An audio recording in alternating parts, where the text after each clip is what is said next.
southwest, and southeast southwest northeast from 4 p.m. this afternoon to 11 a.m. Monday. Damaging winds toward low ground trees and power lines.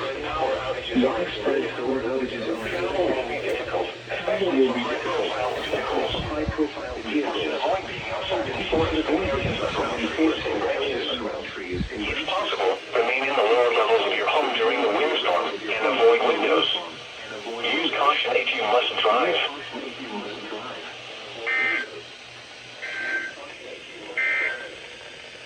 The coastal waters forecast from March is in red to Montauk Point, New York, out 20 nautical miles.